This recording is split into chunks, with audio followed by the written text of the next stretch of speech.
Hey everyone, thanks for tuning in to the Dine Sports YouTube channel. Today we're going to be counting down the 10 biggest trades in Ottawa Senators history. The parameters around this doesn't mean that it's the most assets that got moved in a trade, but instead it's going to be the most impactful trades that the Senators have had in their modern era. So whether it's a perennial all-star, face of the franchise, or something that has really altered the course of Senators history, these are the 10 biggest trades and what-if scenarios, whether they're good or bad for the franchise that we can think of. Agree? Disagree? Subscribe, comment, like, share below. We'd love to hear your opinions. Let's get right to it. Starting off, number 10. Starting off at number 10, we have the Sens trading their 2010 first round pick, 16th overall, to St. Louis for David Rundblad. At first glance, this doesn't seem so bad. I mean, what team doesn't get enamored with a prospect who doesn't pan out from time to time?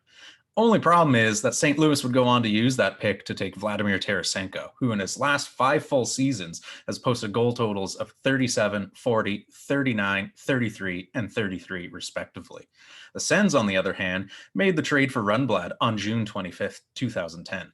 By December 17th of 2011, the organization had already soured on him and traded him as part of the tourist deal. Grand total production out of Rundblad in Ottawa, 24 games, 4 points, and a minus 11 rating. Management would probably like a do-over on this one. Coming in at number 9, the Sens trade Ben Bishop to the Lightning for Corey Conacher and a 2013 fourth-round pick. Now listen, I promise this list is not going to be made up entirely of Sens misfires over the years. Good trades are coming, people, but to get to the good, unfortunately, we have to sift through the wreckage of a few miscalculations. One such blunder would be trading a 6'7" goalie entering the prime of his career for a 5'8", maybe on skates, undrafted forward. Ben Bishop, who even in a crowded Ottawa crease was largely viewed as the player with the most upside in the organization, would go on to set franchise records for Tampa Bay and be nominated for 3 Vezinas. Corey, who I'm sure is a lovely person in real life, unfortunately would go on to have a 72-game stint with the Sens, potting a paltry 6 goals before moving on. The kicker is he wound up back with Tampa. So in the end, the Sens moved a perennial Vezina finalist for a 4th-round pick. Makes you wonder how Ottawa would have fared with their existing pieces, plus a Tarasenko and Bishop injection into the dressing room. Likely a very different decade if that were the case. Number 8, Sens trade Martin Havlat and Brian Smolinski to the Blackhawks for Michael Barinka, Josh Hennessy, Tom Preissing, and a 2008 second-round pick, which ended up being Patrick Wyckoch. The Martin Havlat era was the equivalent of eating Chinese food. It was nice while it lasted, but ultimately it left you wanting more, which is why his departure was inevitable. The organization gets points here for having the wherewithal to get something before he left via free agency. But how does an organization do a 6-player deal and still somehow ending up giving up the only 2 assets of note in the trade? You would have liked for them to have gotten at least one top 6 player in return for a talent like Havlat, injury prone as he may have been, and a usable player like Smolinski. Preissing only lasted 1 season in the nation's capital. Hennessy was unable to establish himself at the NHL level, 23 games over 5 seasons between Ottawa and Boston. And Michael Barinka, who I had to double check was indeed a real person and not a typo, played 17 games for Binghamton before returning to the Czech Republic, never to be heard from again. The Sens were at least able to get 200 plus games out of Wyckoch before he moved on, but anytime you flip a franchise cornerstone, you'd like to get a bit more in return. Number 7, the Sens trade Mark Stone to Las Vegas for Eric Brandstrom, Oscar Lindbergh, and a 2020 second-round pick. I hated this trade when it happened, and I'm still not sold on it yet either. I'm hopeful that Brandstrom will prove me wrong on this deal and will mature into the elite puck-moving defenseman he was projected to be. Still a baby by NHL blue liner standards at only 21 years old, so the jury's still out. But given the glut of defensive players under the age of 23 currently in the Sens system, Sanderson, Bernard Docker, Gwinnett, Wickstrom, Chabot, just to name a few, who project to get a shot at NHL playing time in the future, you'd have to think that the Sens would probably prefer a bona fide top-line player than another defensive prospect. While the offensive output is certainly missed, it's all the little things that don't show up on a stat sheet that Stone does as good or better than anyone else in the league that really hurts.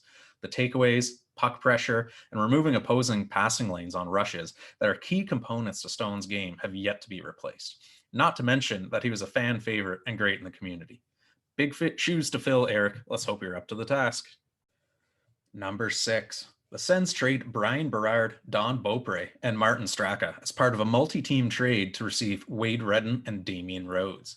The optimism Sens fans had when they selected Brian Berard first overall in the 1995 entry draft was short-lived. Depending on whose side you take, you'll either believe that Berard had some maturing to do and felt entitled upon his arrival to an NHL camp, which would be management's belief, or that the Sens were poorly managed, attempting to tank again for another high draft pick and had some unscrupulous contract negotiation techniques, which was Berard's belief. Whatever the case, Berard became expendable in a hurry when he balked at the team's attempt to reassign him to the minors. The result would end up being one Sens fans are likely pleased with, as the team was able to secure Redden and Rhodes in a three-team deal with the Leafs and Islanders, which begs the question, why don't we make more trades with the Islanders? Between this, the Pajot trade, and another one we'll get to in a moment, the Sens look like geniuses every time they call Long Island. Someone make Lamoriello's number a speed dial option on Dorian's cell immediately. Number 5. Sens trade their 2008 draft, which was 18th overall, and a 2009 third rounder for Nashville's 2008 first rounder, 15th overall, which would become Erik Karlsson. Probably not the Erik Karlsson trade you were expecting to see on this list. Don't worry, that one's still coming. But sometimes you need to celebrate the smaller moves that end up paying off huge down the line. This trade is the perfect example of that. For whatever reason, the Senators seem to have better luck when trading picks for picks on draft day than they do for fully materialized NHL players. Perhaps this is a testament to Dorian and Mann's amateur scouting ability. However, if you're to believe that, then what does this say about the organization's professional scouting ability? But I digress.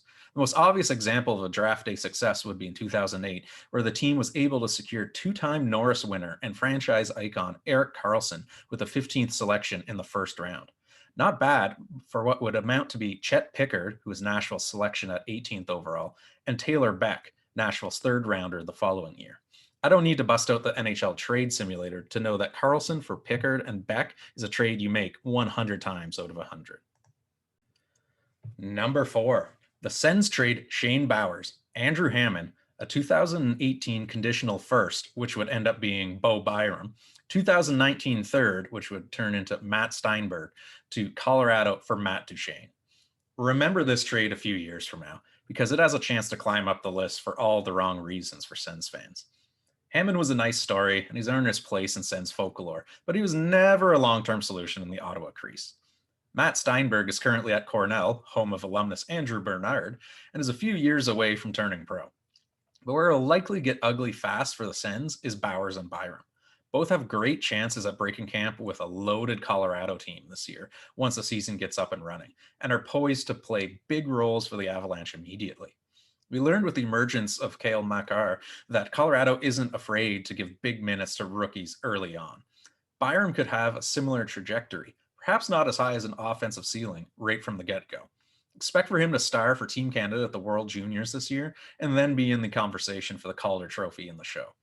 Bowers projects to be an NHL caliber forward, who, if he gets slotted in on one of the Avalanche's top two lines, could force his way into the Calder conversation as well. If McKinnon and company wind up being the second coming of Sakic's late 90s teams, expect to hear the names Byram and Bowers a lot over the next 5+ years of your life.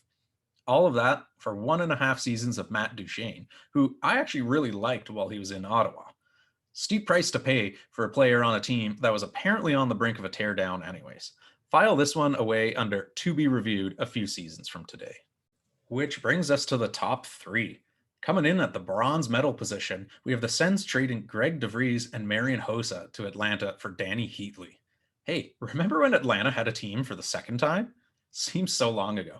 This is one of the rare trades involving star players in pro sports where both teams can viably say they would probably make the same deal today knowing how it all played out. It's tough to see one of the most gifted offensive players in Senators history and a future Hall of Famer leave no matter what the circumstances. But the Alfie Spezza Heatley pizza line was one of the most electrifying eras in Ottawa sports history. The clip at which the Sens scored goals during those years was unparalleled for the franchise.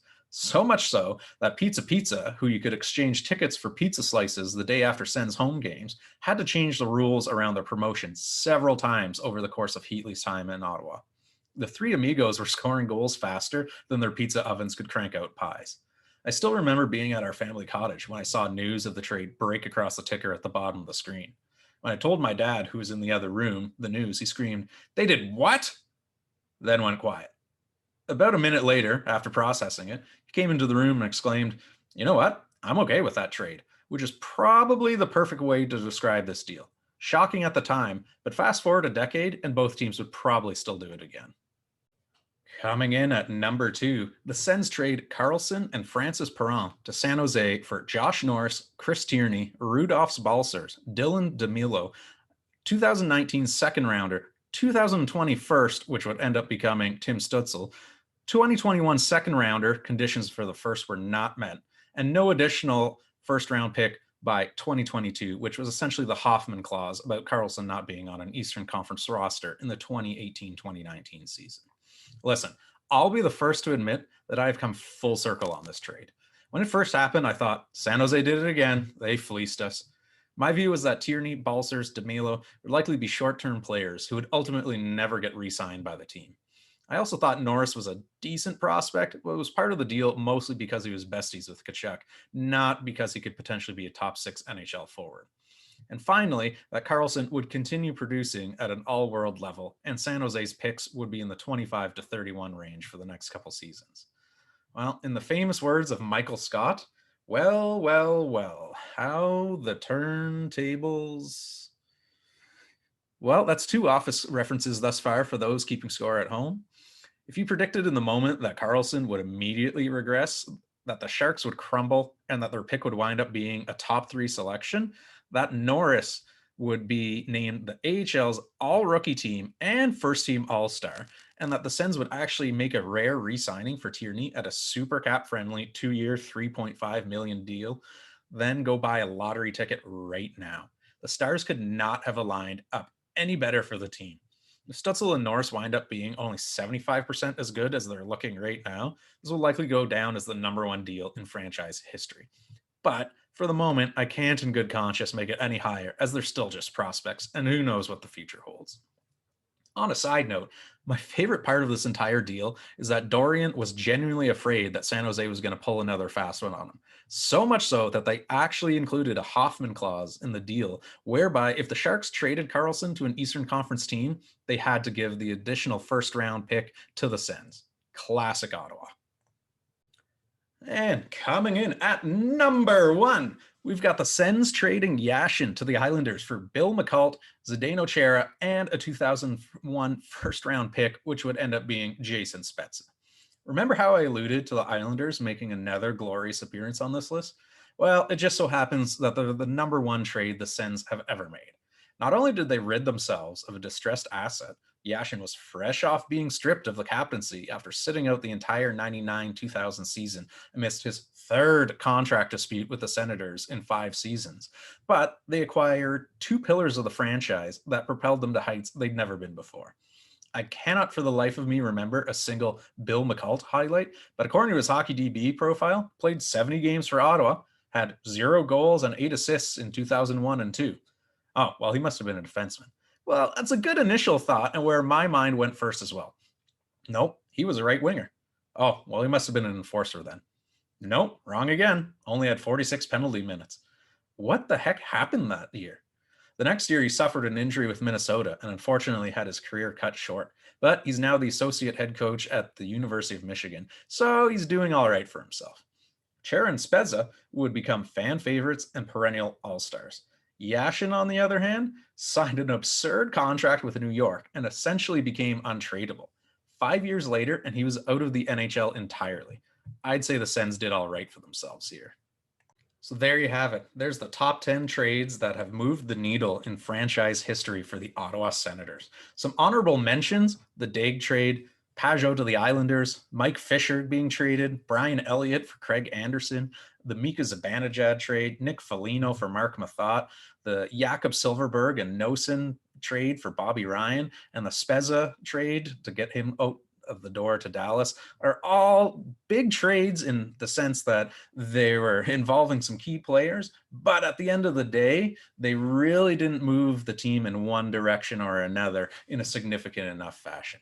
Do you agree? Do you disagree? Leave a comment below and let us know how you would rank the top 10 trades in Senators history.